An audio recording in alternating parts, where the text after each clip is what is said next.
무주택자들이 무슨 돈이 있어 집을 사요. 집 뭐 돈이 하늘에서 떨어지는 것도 아니고. 네, 반갑습니다. 후랭입니다. 오랜만에, 오랜만도 아니고요. 한 1년 만에 예. 네, 바람의 색상님을 모시고 또 한번 촬영을 하게 됐습니다. 인사 좀 해주시죠. 1년 만에 뵙게 된 바람의 색상이랍니다. 반갑습니다. 되게 어색하네요. 1년 만에 앉으니까. 저희가 사실 중간에 한번 촬영을 했었습니다. 아, 그쵸. 네, 촬영을 되게 열심히 한번 한 적이 있었는데 제대로 촬영이 안 돼가지고 오디오가 날아가가지고 싹 날려버린 예, 네. 가슴 아픈 기억이 있죠. 광명에서 한번 날려먹은 적이 있었는데 어떻게 지내셨어요? 열심히 뭐 답사도 다니고 그동안 뭐 투자를 추가적으로 한 것도 있었고 아마 그 사이에 법인도 냈고 요즘에 세금이 좀 어려우니까 이래저래 많은 일이 있었습니다. 궁금한 게 많습니다. 문의도 많이 해주셨어요. 아, 진짜요? 네, 시청하신 분들이 뭐 요즘도 댓글이 달리는데 은행에 이제 예. 다니시다가 예. 퇴사를 해가지고 이제 어떻게 자리나 잡아가고 있는지 이걸 되게 궁금해 하시더라고요. 예. 그래서 어떻게 좀 수익 구조를 만들고 계시고 뭐 이런 것들도 궁금해 하신 분들이 많으셨고 제 개인적으로는 요즘 시장 분위기가 좀 어떤지도 좀 궁금하고 어디에 또 투자를 했는지 이런 것도 좀 궁금해서 모시게 됐는데요. 일단 제일 좀 잘 아시는 것부터 여쭤봐야 될 것 같습니다. 예, 말씀하십시오. 요즘 부동산 시장 좀 어떻게 보고 계십니까? 사실 방향성이 없는 시장이죠. 네. 아마 작년에도 비슷한 소리 했던 것 같아요. 예측은 아무 의미가 없고 어떻게 될지 모르겠다 뭐 이런 식의 얘기를 했던 것 같은데 여전히 어떻게 될지는 잘 모르겠습니다. 여전히 방향성이 없는 시장이고요. 9.13 이후에 사실 더 심해졌죠. 9.13 대책 이후에. 그때는 8.2 대책 이후에 인터뷰를 했었는데 8.2 때는 사실 제가 좀 잘못 오판했던 게 있었어요.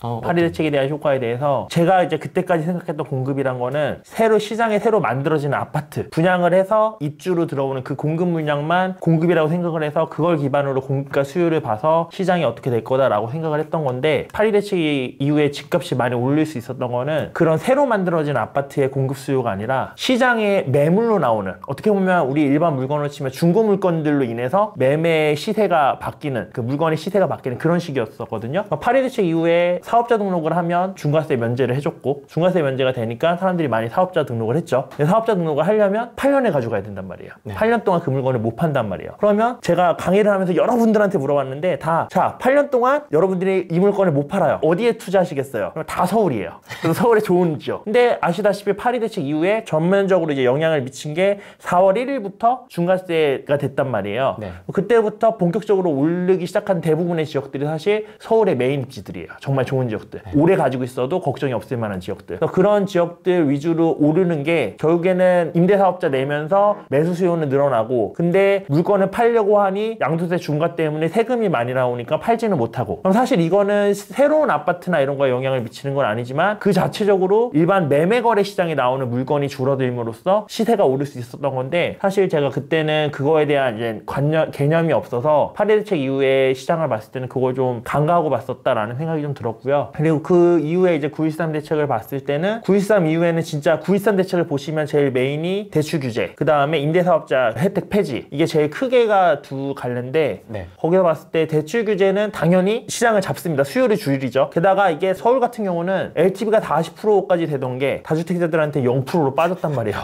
그러면은 이게 쉽게 말해서 10억짜리 집을 산다고 했을 때 기존에는 6억 있는 사람들도 40%는 4억은 대출이 나오니까 한번 덤벼볼 수 있었는데 이제는 7억, 8억, 9억 있는 사람들 다 아웃된 거예요. 시장에서. 그 수요가 엄청나게 많겠죠. 사실은 돈이 적게 들면 적게 들수록 그 수요층은 더 커지니까 훨씬 보통 돈이 많이 들수록 이렇게 피라미드식으로 적어지거든요.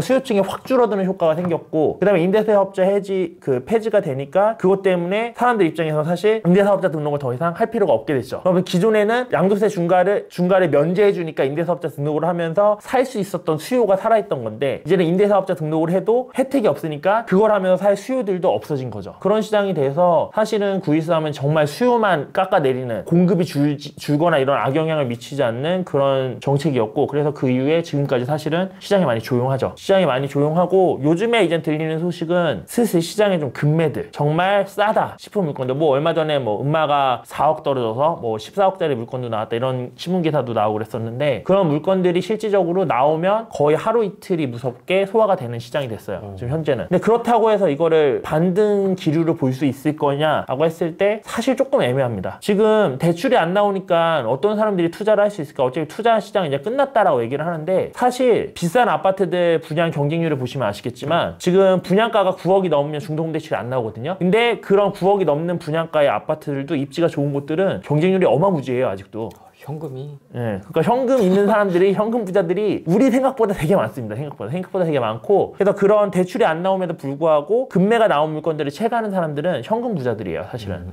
그럼 그 사람들 입장에선 내가 4, 5억을 대출 안 받고 순 현금으로 때려 박는데 거기서 한 최소 2억 뭐 이 정도는 먹어야지 때려 박을 거잖아요. 그러니까 2억 정도 싸게 나온 물건 있으면 눈 깜짝할 사이에 사라지는 거예요. 그 사람들한테 그게 투자 메리트가 있으니까. 네. 근데 이 가격이 점점 지지를 받아서 상승 곡선을 타려면 사실 지금은 투자자들이 들어오기 힘든 시장이기 때문에 실수요자들이 진짜 현금을 들고 와서 이거를 갈아타면서 가격을 지지를 해줘야 되는데, 사실 그게 지금 현재로서는 실수요자가 움직인다고 보기는 쉽지 않은 상황이고, 그래서 제가 봤을 때 지금 같은 기류가 유지되면서 여름이랑 가을장을 좀 봐야 될 것 같아요. 여름이랑 가을 사이에 이제는 실수요가 또 학기 수요나 이런 것들이 움직이거든요. 그럼 그게 움직이면서 만약에 이 가격을 인정하고 실거래가가 높은 것들이 지금 호가로만 나와 있는 것들이 거래되기 시작하면 좀 분위기가 반전될 가능성도 있어 보이는데, 그렇지 않다고 한다면은 지금 계속해서 금매만 좀 소진되면서 이렇게 조금 지지부진한 그런 상황이 많이 흘러갈 것 같습니다. 공급이 없어요. 공급이 실질적으로 없어요. 근데 제가 구일선 대책은 수요만 줄였다고 말씀드렸잖아요.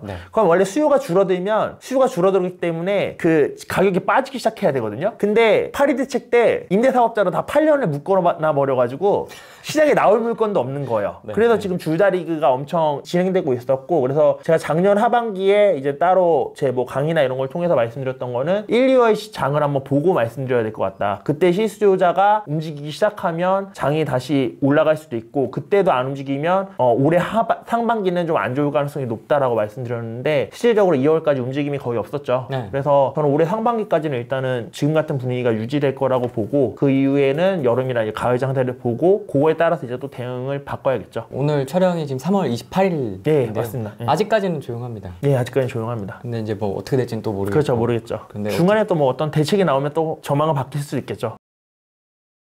9.13까지는 되게 잘 한 것 같아요. 그러면 이렇게 보면, 분위기를 보면 되게 짜임새 있게 잘 만든 정책인가? 이런 생각도 좀 들고요. 어떻게 보세요? 파리 대책은 실패했고 9.13은 성공을 했다고 보고요. 사실 지금 시점에서 저는 개인적으로 부동산 시장을 잡으려면 양도세 중과를 풀어줘야 된다고 봐요. 양도세 중과가 어떻게 보면 이제 집을 못 사신 분들한테는 배가 아프니까 야, 너 집 있는 놈들 세금 많이 한번 내봐라 하고서 꼬신 정책이 될 수는 있어요. 그래서 그 사람들은 좋아하는데, 실적으로 봤을 때 그 정도 집을 사신 분들이, 돈이 급하신 분들이 생각보다 그렇게 많진 않아요. 그러면은 양도세가 20% 올라간다는 소리는 1억이란 시세 차익이 났을 때 2천만 원을 세금으로 더 낸다는 거거든요. 근데 아시겠지만 강남의 아파트들이 1억만 오른 게 아닙니다. 2018년도 그 몇 달 사이에 몇 억이 올랐는데 거기에 20%면은 6천에서 7천 막 이렇게 돼요. 그럼 여러분이라면 6, 7천만 원을 그냥 세금으로 내는데 그걸 파시겠어요? 이 양도 중과라는 거는 평생 가지 않습니다. 언젠가 해지된다는 거를 사람들도 알고 있어요. 근데 기다리면 5, 6천을 확정적으로 버는데 그거를 포기하고 파실 사람이 얼마나 될까요? 그렇기 때문에 파리 대책은 사실상은 성공했다고 보기는 어렵죠. 좀 실패했다고 보고, 그렇기 때문에 양도세 중과가 폐지되면 오히려 집값이 저는 잡힐 수도 있다고 봅니다. 왜냐하면 지금 집값이 고점이라는 생각은 가지고 있는 사람이 꽤 있거든요. 저희 18년도 7월 8월 한참 집값 오를 때만 하더라도 투자자들 사이에서도 야, 지금 집값 미쳤다, 팔아야 되지 않냐? 야, 근데 양도세 중과 때문에 너무 비싸, 이거 이 세금 내고 팔기 싫은데? 이런 상황이었어요. 그때 만약에 중과가 없었으면 시장에 매물 많이 나왔을 거예요. 시장에 매물 많이 나왔을 거고, 그러면서 오히려 시장을 잡았을 텐데 그렇게 하지 못했던 부분이 사실 조금 개인적으로는 아쉽고요. 두 번째로는 지금 사실 실수요자를 위해서 시장을 마련해 주겠다고 정부에서는 얘기를 하는데, 그러면 사실 LTV 규제가 파리 대책 때 서울 같은 경우, 그러니까 투기 지역 같은 경우에 40%로 묶였단 말이에요. 그러면 이거를 투자자들한테 묶는 거는 사실 정당해요. 다주택자들은 투자 목적으로 주택을 여러 채 소유하는 거기 때문에 40%씩 묶는 거에 대해서 정당하다고 생각을 해요. 근데 최소한 무주택자들한테는 청약을 할 때도 사실 무주택자들이 청약을 하고 싶은데 돈이 없어서 못해요. 지금 분양가를 보면. 그럼 그분들한테는 대출을 40%가 아니라 사실 원래대로 70% 해줘야죠. 그래야지 그 사람들이 집을 사지. 무주택자들이 무슨 돈이 있어 집을 사요. 뭐 돈이 하늘에서 떨어지는 것도 아니고. 근데 이게 무주택자든 다주택자든 상관없이 일괄적으로 대출을 40%를 일단 LTV를 묶은 게 저는 좀 정부의 실책이지 않았나라는 생각이 들고, 그래서 진짜 실수요자들이 주택을 살 수 있는 그런 여건을 마련을 해주려면 좀 최소한 무주택자들한테는 대출 규제를 좀 풀어줘야 되지 않나라는 생각이 좀 있습니다, 개인적으로. 그런데 예. 이 와중에도 투자를 예. 네, 하셨습니다. 곤란하시면 저한테 귓속말로만 얘기를 하셔도 되고요. 아파트입니까? 아파트죠. 아파트. 네. 저는 아직 아파트밖에 잘 모릅니다. 되게 겸손하신데 어디십니까? 지역을 제가 여쭤봐도 돼요? 지역은 충남 쪽입니다. 아, 충남 쪽? 네, 충남권이라고만 얘기를 하겠습니다. 괜히 네. 또 지역을 얘기하면 네. 논란이 될 수 있어서 충남권이라고만 얘기를 하겠고, 거기를 들어간 이유가 이제 궁금하시겠죠. 네, 네. 제가 항상 얘기하는 게 미래는 예측할 수 없고 부동산도 예측할 수 없고 대신에 대응하는 게 중요하다라고 말씀을 드리는데, 대응을 하기 위해서는 뭔가 상대방에서 액션이 와야지 내가 그거에 리액션을 취하는 거겠죠. 그럼 그 액션이라고 할 수 있는 게 사실 정부의 규제책들이에요. 그럼 이 규제책이 나왔을 때 시장이 어떻게 반응할 것인가를 먼저 캐치를 하고 그 다음에 그 시장에 가서 선점을 하고 있는 게 이제 저희의 리액션이 돼서 네. 투자를 하는 건데, 제가 투자했던 시점이 이제 9.23 대책 나오고 나서 나왔을 때 과열지구가 대출로 묶였잖아요. 근데 사람들의 투자 심리는 살아있었단 말이에요. 그럼 나는 투자를 하고 싶은데 이제 와서 투자하려고 하는데 나도 투자를 못하게 대출을 묶어놨어. 그럼 사람들이 어떻게 보냐라고 했을 때, 사람들의 심리적으로 봤을 때 남쪽으로 내려갈 수 있는 마지노선이 충남권입니다. 충남보다 더 내려가죠? 그러면 거기 너무 멀지 않아? 라고 생각해요, 수도권 사람들이. 네. 일반적으로 물어보면 다 그럴 거예요. 네, 네. 그래서 충남권으로 사람들이 돈을 들고 내려갈 가능성이 높겠구나라는 생각을 했고, 그래서 충남권에 좀 투자를 해놨죠. 네, 충남권에 투자를 했었고, 그리고 수도권에 투자한 것도, 경기도 쪽에 투자한 것도 2건 정도 있었는데, 경기도에 투자한 것 같은 경우는 그 근방에 분양 물건이 핫한 분양이 있었습니다. 엄청 뜨거웠던 분양이. 근데 그 지역 자체가 한동안 한 1, 2년 동안 엄청 안 오던, 그렇게 가격 변동이 크진 않았던 지역이었어요. 근데 분양이 트리거가 돼서, 도화점이 돼서 가격이 그 지역이 미친 듯이 오르기 시작했죠. 근데 그게 그 열기를 보고 이게 강 건너까지 갈 수도 있겠구나 싶어서 강 건너를 선점을 했고, 그래서 그 강 건너도 불길이 옮겨 붙어서 좀 올랐죠.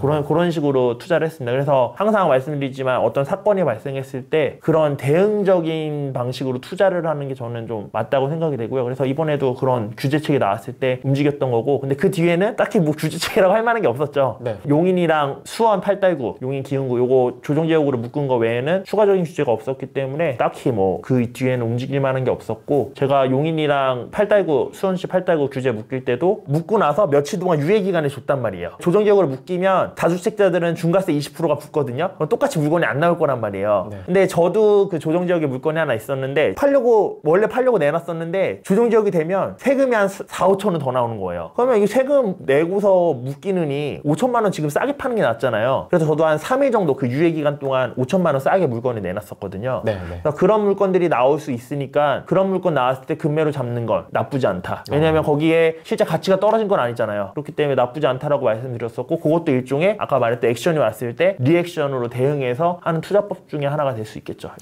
투자 지역을 여쭤봤는데 투자 기법까지 말씀을 해주시네요. 네. 그러면 지금은 보고 계세요? 지금도 그럼 계속 투자할 곳을 찾고 계신가요? 지금은 솔직히 말씀드리면 돈이 떨어졌습니다. 뭘 팔아야 돼. 원래 그 조정지역에 있던 거를 팔아서 그걸 팔면은 꽤 회수금이 크거든요. 네. 몇 억 정도 단위가 회수가 돼서 그걸 하고 이제 좀 또 게임을 해야겠다. 게임이라고 말하면 싫어하실 분들이 많을 것 같습니다. 왠지. 댓글 그동안 달릴 투자를. 아무튼 그래서 투자를 더 해야겠다라고 생각을 했었는데, 그게 조정지역이 묶이면서 저도 세금이 아까워서 물건을 다시 걷어들였습니다. 지금. 걷어들인 상태고요. 그래서 조금 지켜보고 있는데, 최근에 좀 매력적인 것들이 보여서 세금을 좀 더 내더라도 이걸 팔고 거기를 들어가는 게 맞을까? 라는 고민을 사실 좀 하고 있습니다. 매력적인 곳이 궁금하시면 바람의 색상님의 강의를 들으시면 됩니다. 오해하지 않으셨으면 좋겠는데 이미 마감이 됐고요. 마감이 돼서 제가 촬영을 하는 겁니다. 예. 뭐 지금은 외부 강의만 하신다고 예. 하셔가지고 좀 기다리셔야 된다고 합니다. 한 4개월 기다리셔야 된다. 그때 꼬치꼬치 한번 물어보시면 좋을 것 같고,